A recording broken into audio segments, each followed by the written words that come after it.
Shalom. Today we are returning for the final lesson in the Understanding Hebrew Verbs workshop. Today we're going to talk about the participle form.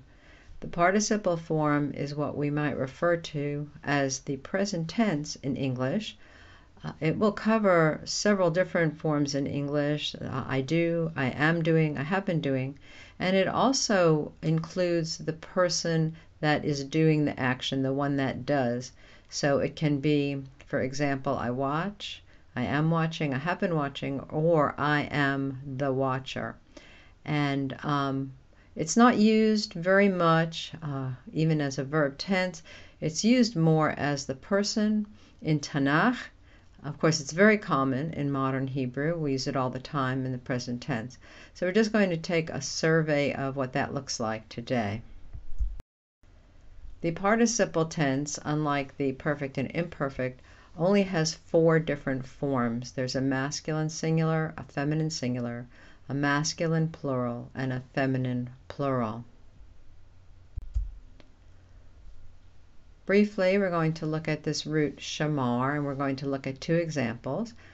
In Psalm 121:4, Hine lo yanum v'lo yishan shomer Yisrael. And so we see this is the participle form of shomer.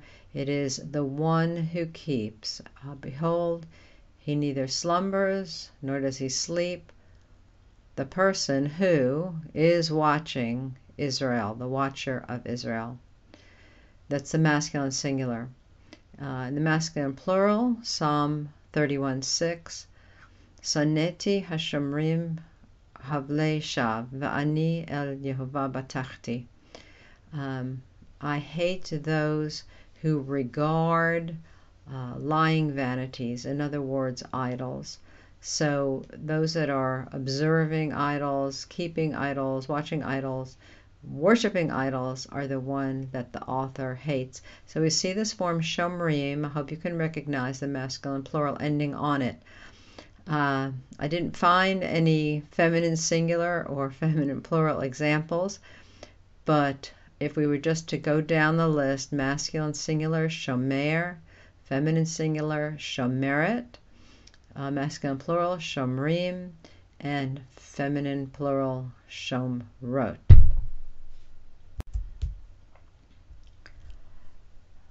What we will see in the participle tense is that the nifal verbs will begin with nun, and all the other verbs will begin with mem in the participle tense. All the other binyanim.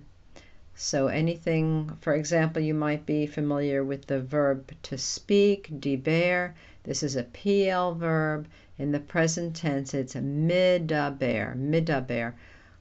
For a man, I am speaking, or the one who is the speaker. So all these other binyanim will appear with mems. You're probably familiar with the fact that we see a lot of mem prefix in Biblical Hebrew, and part of the reason for that is this participle. It's the person who is doing the thing in any one of these 5 binyanim. Now, another thing we want to talk about when we're talking about verbs is the different letters of the root and how we can refer to the different letters of the root. So when we talk about hitpa'el, we are talking about the first letter of the root. If we're talking about the verb shamar, the first letter is shin. So if I talk about hitpa'el, and I'm talking about the verb shamar, that I mean the shin. The ayin-vav is the middle letter of the 3-letter root. In this case, it would be mem. The lamed-vav is the last letter of the root. In this case, it would be resh. And we're going to see why it's important to know how to talk about these things. So, for example, we have a list of verbs which are referred to sometimes in English as drop letter imperfect verbs. We'll see what that means. So these are pei he, pei nun, pei yud. In other words, if the verb root, the first letter is a he, if the first letter of the root is a nun, if the first letter of the root is a yud, then when we get to the imperfect tense, we're going to see that those letters disappear from the imperfect tense. For example, the verb yashav, which means to sit. In the imperfect tense, the yud disappears, and I just have, I will sit eshev, you will sit teshev, and we don't see the yud at all. Another group of verbs is the hollow verbs, which are either ayin-vav or ayin-yud.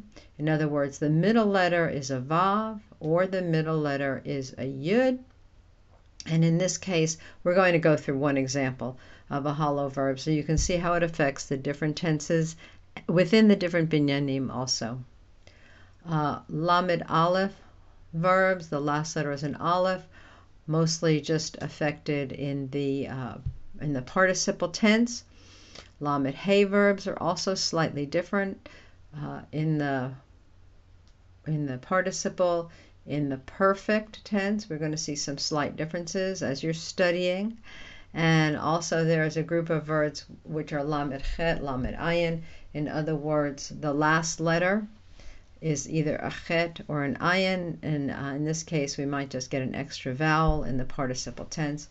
Otherwise we won't notice much difference. So we're going to look at this root, bet, vav, aleph, bo, which in the pu'al tense means to come. We don't see, this is one of your hollow verbs, so we don't see the vav in the perfect tense. So here are two examples of perfect tense uses of this root ba, to come. And so in Exodus 5:23 we see ba ti.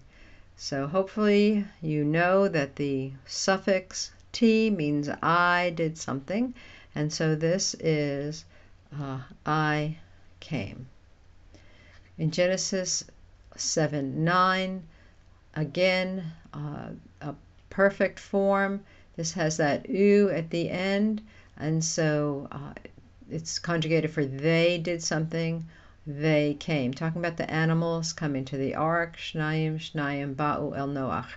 2 by 2, they came to Noah. So we see no vav in this form. This is a pu'al verb, a call, a simple verb, but it's hollow, so it loses the vav, so it's just one change that we see in the perfect tense.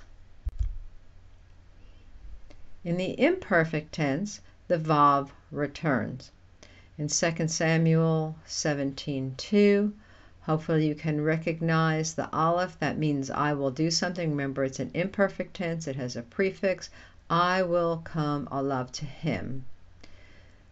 In Genesis 32:9, the yud, remember, is the prefix for he will do something, and here's the vav because it's the imperfect tense. Yavo, he will come.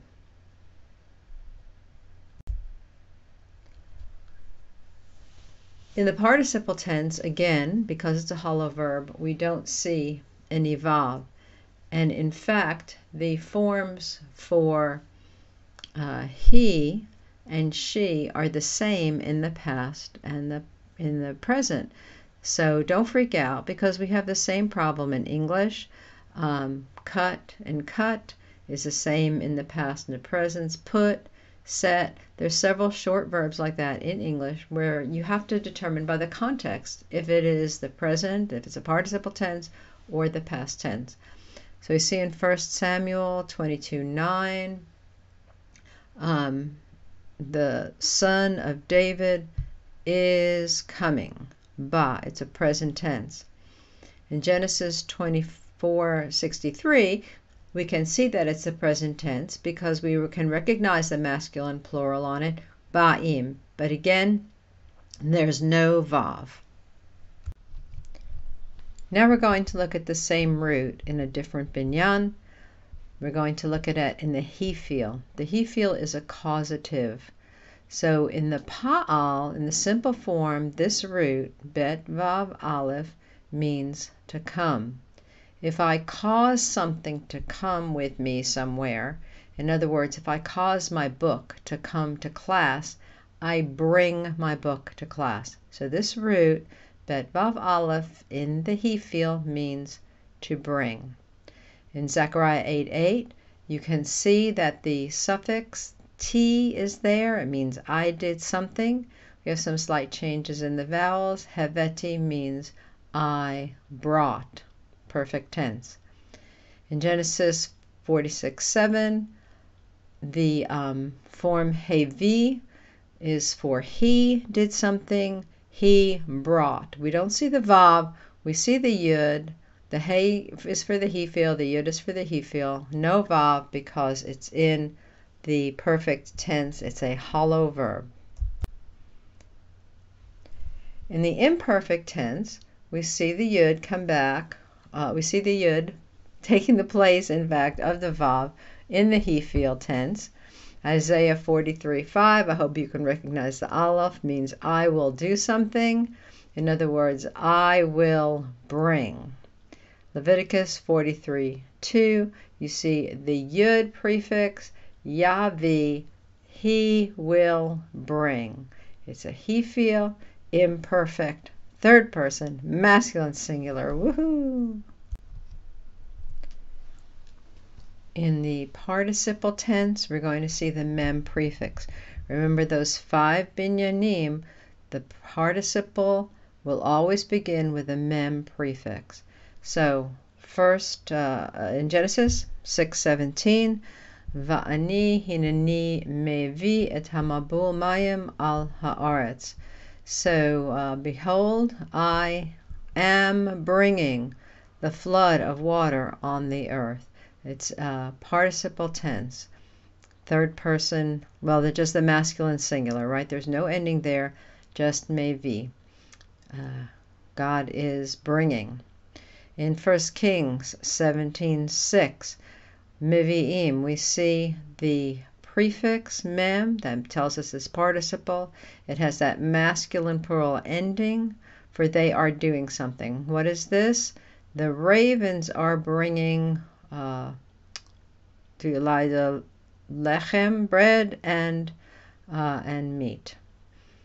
And so this is participle tense. They are doing it. The mem tells you that. The ending tells you that it's masculine plural.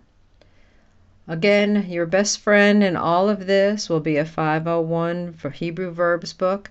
It is not a biblically based book. It is a modern Hebrew book, but many, many, many, many words are the same, and it will help you a great deal in identifying your binyanim and your persons and your tenses.